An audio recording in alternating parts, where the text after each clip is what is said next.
I am presenting a study of dexamethasone implants in diabetic macular edema, a real-life experience in Indian eyes. I have no financial disclosure. Diabetic macular edema, it is the commonest cause of visual loss in diabetic patients.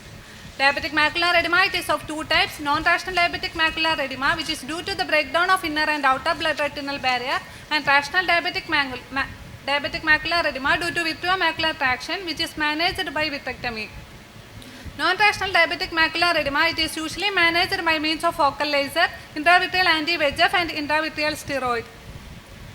In this, anti-VEGF injections are more popular as they are extensively trialed with less ocular side effect, but its duration of effect lasts for only 1 to 2 months.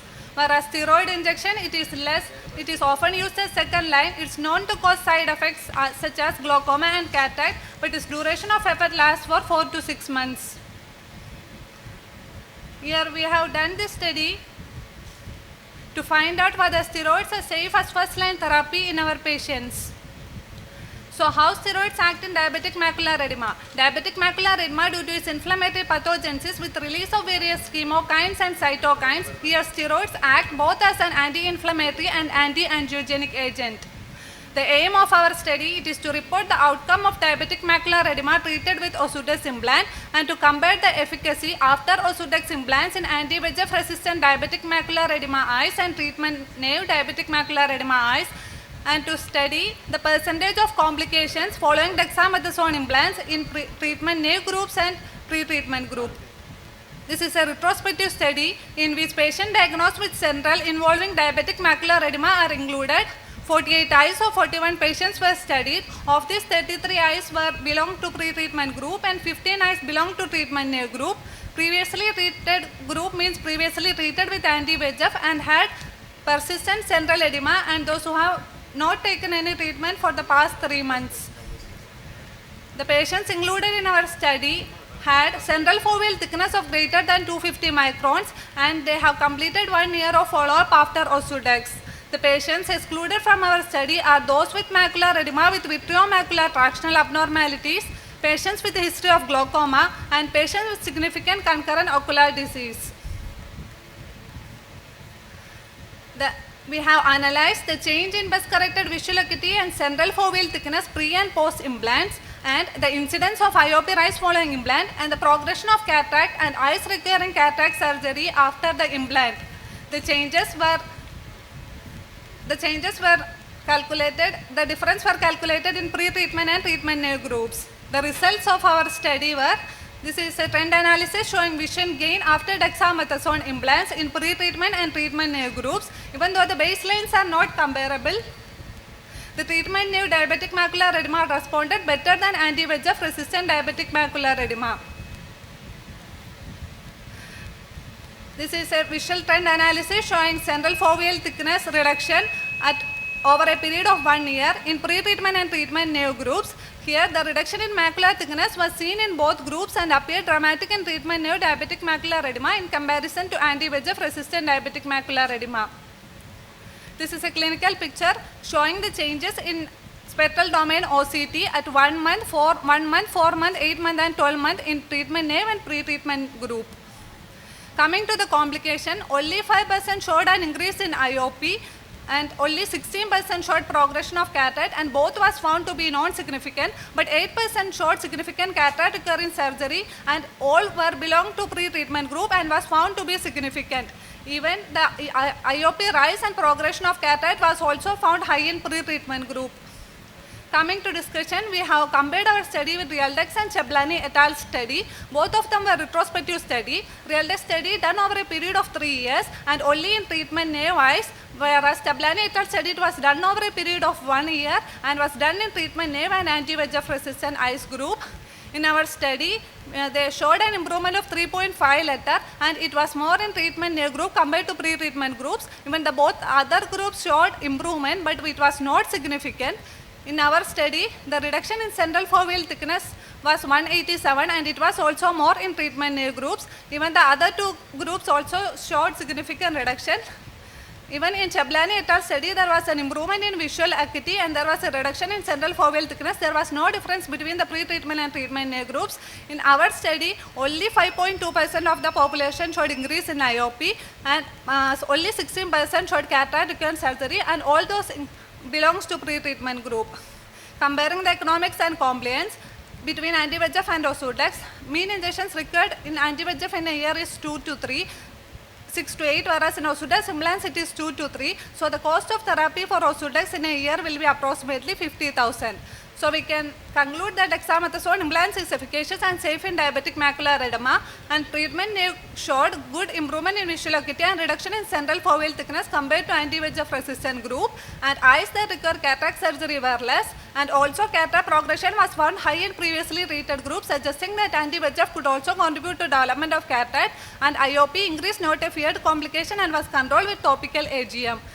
Concluding, with its anti-inflammatory and anti-angiogenic potential, it is efficacious, safe, affordable cost with increased patient compliance. Thus, it makes sense to treat diabetic macular edema with dexamethasone implants and not wait to switch to steroids after anti-VEGF response. These are my references. Thank you.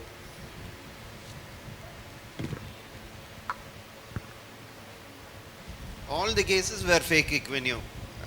No, sir. So did you include pseudophakic patient in this study? Pseudophakic patient. You said 8 patients needed cataract surgery after this. Sir. So pseudophakic cases, how many were pseudophakic in your...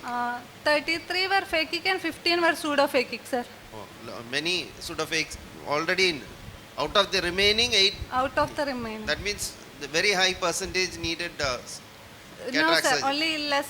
And it was also more in pre-treatment group.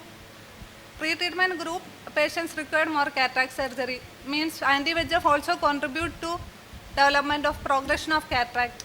What percentage? 8%, sir. All those 8% Both belong to 8%. pre-treatment group, sir. What is the cost of Ozurdex? Sir? You said cost effective. What is the cost? It's 50,000, Very cheap. Huh? very cheap Okay. per year, sir. Okay.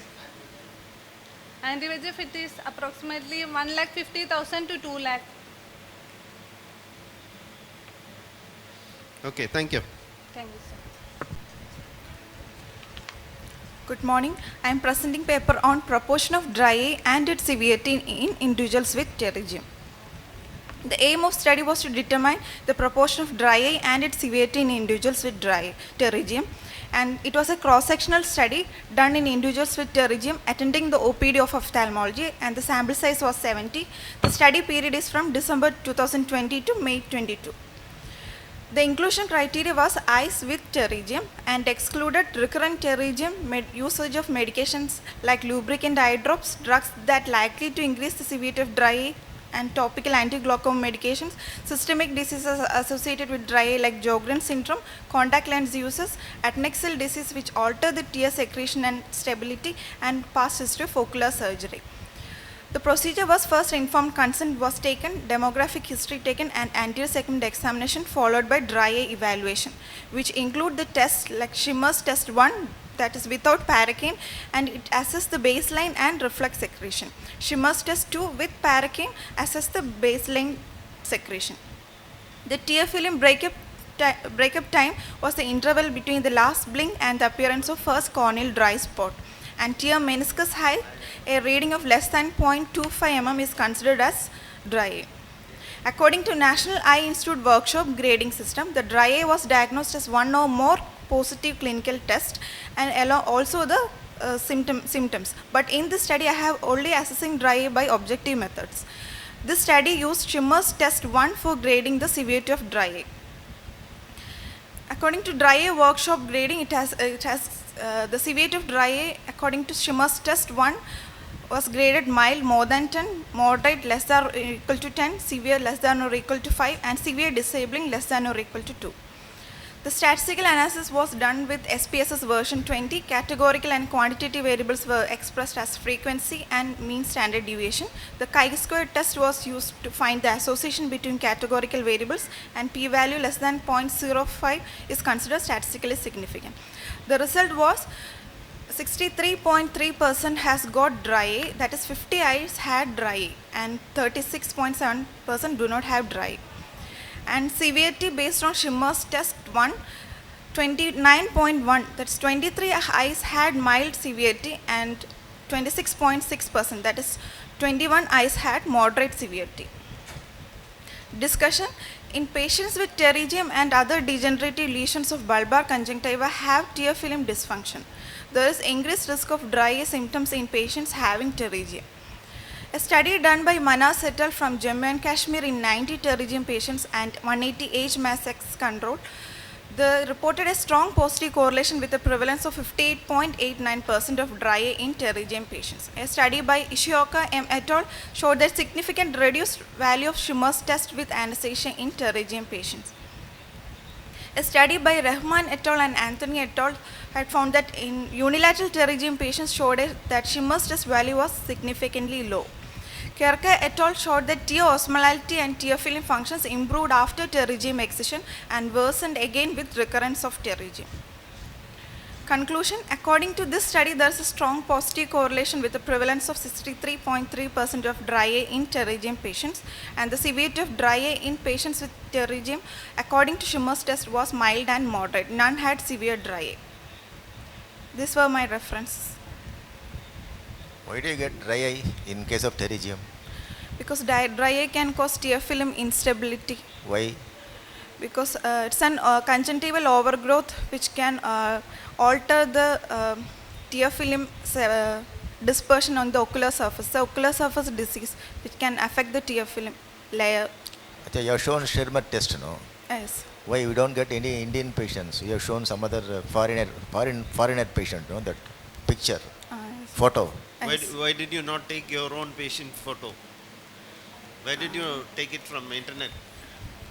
In the consent, I have not mentioned about I have taken a photo of the patient. In the consent, it's not mentioned. So Was it Then a how did it- copyrighted image what you showed? that's picture from the internet, sir. No, no. Was there copyright violation in that? Yes. Okay. Let it be very clear. Is it the dry eye which is causing the pterygium or the pterygium causing the dry eye? Actually, it is not yet proven whether which is the first thing which occurred. Why did you not compare it with the other eye without a pterygium? Then you could have I got have done both eyes, Yes. unilateral and bilateral. yeah. Bilateral pterygium, but No. I'm Normal asking a patient having pterygium in one eye. Did you compare it with the other eye? Yes, sir. What is your study in that? What is the conclusion? The in that? eye with pterygium have reduced value for Schimmer's test. What is the difference between Schimmer's 1 and 2? In Schimmer's 1, it measures basal and reflex secretion, whereas Schimmer's test 2 with topical anesthetic only measures the basal secretion. What is the length of the Schimmer's? 30 mm. What is the significant dry eye? What will be the? What is If the it is cutoff? more than 15, it's normal. More than 15 is normal, less than 15 is. Is it the basal or the reflex? You are talking about this. In 15. Schimmer's test 1, it is both basal and reflex. that means I am telling now, because you have put Schirmer 1 without anesthesia, Yes, sir. that means you have put the paper. Yes. It itself can irritate. They might have had a reflex secretions. Yeah, actually Schimmer's test have less reproducibility. It can vary at each time. The test itself value is not that reproducible. Then why did you check Schirmer test and all in these cases? Because it is the modern technologies like tear film osmolality that are not available in our college. So it is Schimmer's test as it is easily available. Do you know what is Surfer's eye? Schaffer's sign. Surfer. Sulfur. Surfer. S-U-R-F-E-R. Surfer's pterygium. Pterygium. Yeah. You know. Pterygium.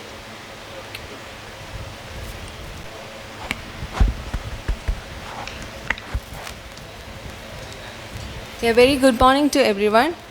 I'm going to present my paper on the topic primary open angle glaucoma in type 2 diabetes versus non-diabetes. My aim was to determine the proportion of primary open angle glaucoma in type 2 diabetes compared to non-diabetics. My study was an analytical cross-sectional study which was conducted from October 2020 to May 2020, which was conducted in ophthalmology department. My study included two groups, Group 1 and Group 2. Group 1 contained 163 patients with type 2 diabetes, and Group 2 the same number of patients who are non-diabetes. And primary open-angle glaucoma was diagnosed by characteristic cupping and atrophy of the optic disc, visual field loss, open angles, and IOP more than 21 millimeters of mercury. Inclusion criteria for the diabetic group was the patients more than 40 years with type 2 diabetes mellitus who came for ophthalmology evaluation in the IOPD and irrespective of the duration of diabetes and glycemic control. And the non-diabetic group included the patients more than 40 years and the FBS value of less than 126 and RBS less than 200. Type 1 diabetes mellitus, patients having acute ocular complaints, patients with neovascular glaucoma, primary ankylosing glaucoma, history of laser treatment for diabetic retinopathy, patient with media opacity, secondary open-angle glaucoma, which included uveitis, pigment dispersion syndrome, rubiosis, exfoliation syndrome, trauma, and visual field defects due to other neurological conditions like pituitary macroadenoma were excluded from my study. The tools which I used was visual acuity testing with senseless visual acuity, then anterior segment examination with slit lamp, and fundus examination with 90D lens, and gonioscopic mirror for ankle, and intraocular pressure measurement with Goldman applanation tonometer, and visual field defects were analyzed with Humphrey visual field analyzer, and IOP more than 21 millimeters of mercury was considered elevated. Statistics was done by SPSS trail version, and all quantitative variables were expressed as mean and standard deviation. All qualitative variables were expressed using frequency and proportions or percentages. To compare the association of primary open-angle glaucoma among diabetes and non-diabetes, chi-square test was used, and the p-value less than or equal to 0.05 was considered statistically significant. The results were frequency distribution of sample according to the age, gender in diabetes and non-diabetes groups were almost comparable. And the frequency distribution of sample according to the IOP, fundus changes, and visual field, you can see the more elevated IOP was seen in the diabetes group, and fundus changes was also seen more in the diabetic group, and visual field changes also was seen more in the diabetic group than the non-diabetic group. And the frequency distribution of primary open-angle glaucoma in diabetes and non-diabetes was seen more in the diabetes. So the primary open-angle glaucoma was seen more associated with diabetic population. So in the discussion part, the glaucoma is a progressive optic neuropathy which can lead to irreversible vision loss. Some similar studies like the Aditya Desai et al., which included 50 diabetes, and it was a cross-sectional study, they concluded that 28% were found to have primary open-angle glaucoma. And another study, Thakuria Jayandal et al., which included 1,200 diabetes, which was also a cross-sectional study, concluded that prevalence of primary open-angle glaucoma was 5 to 6 times higher than that as seen in the general population. And another study, VK Arora et al., concluded that the mean IOP in diabetes was 18.17 millimeters of mercury, which was seen higher than the general population. So the conclusion of my study is a significant number of type 2 diabetes were found to have primary open-angle glaucoma, and the proper evaluation should be done in patients with diabetes to look for primary open-angle glaucoma. These are my references. Thank you. See, diabetics definitely may have a chance of having development of glaucoma is more. Yes. And what's the new thing you have told? It's nothing not new. Everyone knows that you have to investigate for diabetes. Diabetic patients, you should investigate for glaucoma. Everyone knows that. Myopia, you have to know. Diabetes also, you are supposed to examine the patient. Because we done in a South Indian population, so we have to know the prevalence of primary open-angle glaucoma in diabetes population in our area. What's the prevalence now in your area? Mine was 29%. How many patients you have examined? I examined 163 patients diabetic population and 163 non-diabetic. Among 48 patients were found to have primary open-angle glaucoma. You said diabetes and primary open-angle glaucoma and non-diabetic. Did these diabetic patient have retinopathy? I excluded the retinopathy patients. Achha, you told 90 day after lens, no? Sir? 90 day after lens you have used for all the Yes, patients. sir. 90D diopter was used. Just for, I want to know whether you know or not. What's the magnification you get with the 90 diopter? We have to multiply with 1.3 magnification. 1.3. What 1.3? Usually we do diopter with 78 diopters, which is no correction factor is needed. that If we is, are using 90 diopter lens you have used. What is the magnification of the image? You know, see something, retina. You are going to get an image. What's the magnification there? we have to multiply by 1 by Multiply with what? 1 by Why 3. do you want to multiply? Because the magnification is reduced than that of the 78. We are not using 78, but we are using 90. Yes, sir. So what's the magnification you are getting? You don't know. Is it magnified or minified? That's the question. From 90? It is? Minified. See, normally power of eye is 60. Yes, sir. Divide by 90. How much? 2 by 3. Yes, sir. So it's minified. Yes, Then how sir. do you get a magnified image then? You are examining. Compared to 78D No, you are seeing 90 diopter. How do you see that magnified image? through the slit lamp, sir. So it's lamp. Yes, sir. See, it's a known fact that the primary open angle glaucoma is much more common among diabetic than the non-diabetic. That is your study. This is known to everybody. It's a very, very old concept. Then what is new in your study? In my area, I wanted Okay, to tell me, why is it more common in diabetic? What is the reason? because of the it can affect the microcirculation of the retina, and it can Retina? of the optic nerve. Optic nerve it can develop. So mainly Thank you. that's the Yeah, reason. yeah. Okay, sir. Thanks.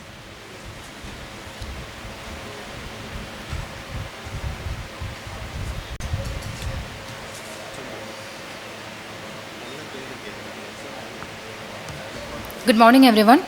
Today I'm going to present my paper on the topic Proportion of Mask Associated Dry Eye Symptoms Among Healthcare Workers and Laymen. My aim is to estimate the proportion of ocular complaints associated with face mask among healthcare workers and laymen in a tertiary care center in South India. Materials and methods. It was a cross-section study, and 70 each from healthcare workers and people accompanying patients who came to ophthalmology department was taken. The study period was from October 2021 to April 2022. And I have divided this into two groups. Group 1 include laymen, people, including the people accompanying patients wearing face mask occasionally less than 6 hours. And group 2 including healthcare workers of the institution wearing face mask for extended period more than 6 hours. And non-health personnel with extended mask use like shopkeepers and police department, and systemic disease associated with dry eye like Sjogren syndrome, and those with history of post-COVID illness and ophthalmic lubricant users, and with extended digital screen users, with past ocular surgeries, with contact lens users, and history of ocular adnexal disease which alter the tear secretion were excluded from the study. And the procedure, healthcare workers and laymen accompanying patients were randomly selected, 70 from each group, and informed consent was taken. History regarding the duration of mask use and the symptoms of dry eye were assessed using Ocular Surface Disease Index. And they were requested to fill up the standardized OSDI index questionnaire of ocular symptoms related to dry eye. It is a 12-item questionnaire designed to provide a rapid assessment of dry eye symptoms and their impact on vision-related function. OSDI score was calculated with subtotal score multiplied by 25 divided by number of questions answered, and those patients above 12 points were considered as with ocular symptoms, and below 12 points were considered as normal. And this table shows the baseline demographic details regarding the age and all, and for both the healthcare workers and laymen, there is no statistically significant difference between both the groups. They are comparable. And the statistical analysis was done with SPSS version 20. Qualitative variables were expressed as frequency and percentages. Proportion of dry eye symptoms were expressed as percentage. P-value was calculated by chi-square test. P-value less than 0.05 was considered as statistically significant. Regarding my results, proportion of dry eye symptoms among healthcare workers and laymen based on OSDI questionnaire, and among the healthcare workers, 49, that is 70% were having this ocular dry eye symptoms, whereas laymen 27, that is 38.6 were considered as without ocular symptoms. And there is a significant, I have noticed a significant difference between both the groups, healthcare workers and laymen. because the p-value is less than 0.05. This is a bar diagram that shows a proportion of ocular symptoms among healthcare workers and laymen. This brown that shows with ocular symptoms, healthcare workers, and 27 that is with ocular symptoms in laymen. And this table shows each type of ocular symptoms, proportion and significance, like foreign body sensation, burning, watering, redness, and blurring of vision. And I have noticed a significant difference between both the groups, healthcare workers and laymen, except for blurring of vision. And this is a diagram, a bar diagram that shows each type of symptoms. For all the symptoms, for all among the healthcare workers and laymen, foreign body sensation is more seen and blurred vision is less seen. And discussion, a recent review in ophthalmology therapy described a marked increase in dry eye symptoms among regular mask users, and dry eye symptoms may become a problematic for a significant percentage of population. Even individuals who have not previously had dry eyes are exhibiting dry eye symptoms with mask usage. Those who wear mask regularly for extended period each day or full time may exhibit more symptoms. Among healthcare workers, those with symptoms are more than those without, and among laymen, people without symptoms are more than with symptoms. In a study mentioned among the participants, 8.3% of regular mask users of ordinary mask and 20.8% of healthcare workers and 4.17% of ocular users, they reported that they had started using lubricating eye drops because of symptoms and they're getting reduced. In a pilot study with 144 people, 70.1%, it's done by Evelina Marina, reported that ocular symptoms including burning, redness, tearing, foreign body sensation, itching, blurred vision, dry eye feeling, and undefined eye discomfort. The limitations of my study, short follow-up period and small sample size. Conclusion, according to the study, proportion of mask-associated ocular complaints among healthcare workers were more than laymen. Of all the dry eye symptoms, occurrence of foreign body sensation, burning, watering, and was found to be more in both the groups and more among healthcare workers than laymen. Awareness regarding the more proportion of dry eye symptoms among prolonged face mask users that help us to take necessary steps to prevent the development of dry eye disease. And these are my references. Thank you. That means you advise no mask. You advise not to wear masks. No, sir. We have to avoid mask, and in association with, we have to use the lubricating eye drops. Actually, I have this dry eye problem. You have. Did you compare between the surgical mask and the N95? Yeah, I didn't find that much significance between both the surgical and types of mask. But mask associated, there is symptoms I have noticed. How is that a mask causing dry eye? What is the mechanism? Because with the usage of mask, the outflow of the exhaled air is obstructed, and which can cause the hot air to flow through the ocular surface and can result in more evaporation of the tear film, lipid layer, which can cause dryness.